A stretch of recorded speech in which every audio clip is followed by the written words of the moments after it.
ఇప్పుడే మిత్రులు మాట్లాడుతూ కొన్ని విషయాలు చెప్పారు. ఒక మంచి ఎన్ఆర్టీ అవసరమైతే కొన్ని దేశాలకు సంబంధించిన మిమ్మల్ని అందరినీ ఎన్ఆర్టీలు పెడతాం. తెలుగుదేశం పార్టీకి అనుబంధ సమస్య ఎన్ఆర్ఐ ఉంది. కానీ తటస్థంగా ఉండడానికి ప్రభుత్వ వ్యవస్థ కింద ఎన్ఆర్టీ తీసుకొచ్చాం. నాన్ రెసిడెంట్ తెలుగు వారందరి కోసం ఎన్ఆర్టీ తీసుకొచ్చాం. ఈరోజు మన వాళ్ళు ఆంధ్ర సిఎక్స్ఓ క్లబ్ పెట్టారు.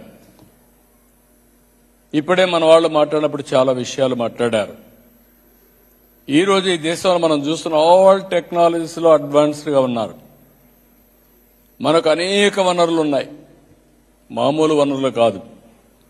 ఈరోజు నిన్నే నేను అనౌన్స్ చేశా గ్రీన్ హైడ్రోజన్ వ్యాలీ. ఇప్పుడిప్పుడే సోలార్ కానీ విండ్ కానీ పంప్డ్ ఎనర్జీతో ముందుకు పోతున్నాం. భవిష్యత్తు గ్రీన్ హైడ్రోజన్ది. దీనికి ఇంకొక పక్క మనకు పోర్ట్లు కూడా ఉన్నాయి. ఈ 4 ఉపయోగించుకోగలిగితే మనకు అవసరమైనటువంటి గ్రీన్ ఎనర్జీ వాడుకోవడమే కాకుండా ప్రపంచానికి గ్రీన్ హైడ్రోజన్ ఎగుమతులు చేసే అవకాశాలు భారతదేశానికి ఉంటాయి. అందులో ఆంధ్రప్రదేశ్కి ఎక్కువ అవకాశాలు ఉన్నాయి. ఇందులో మీ అందరికీ ఎక్కువ అవగాహన ఉంది. విదేశాల్లో ఉండే మీ అందరికీ అవగాహన ఉంది.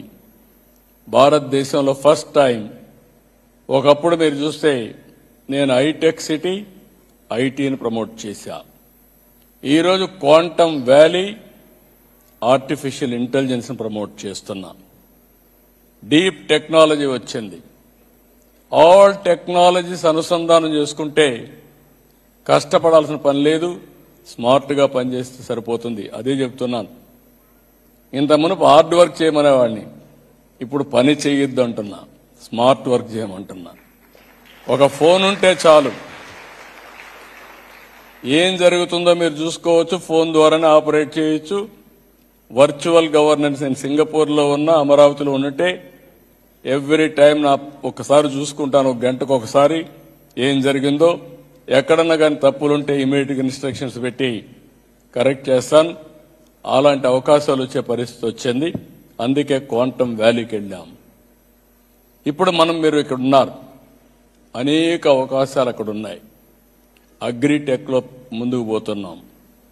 హెల్త్లో మీరు చూస్తే bill gates foundation, government of Andhra Pradesh, TCS కలిసి ఏదైతే డిజిటల్ నర్వ్ సెంటర్ కింద మొత్తం ఆన్లైన్లో మొత్తం తీసుకొచ్చి ప్రివెంటివ్, క్యూరేటివ్, రియల్ టైం మానిటరింగ్కి వెళ్లే పరిస్థితికి వస్తున్నాం.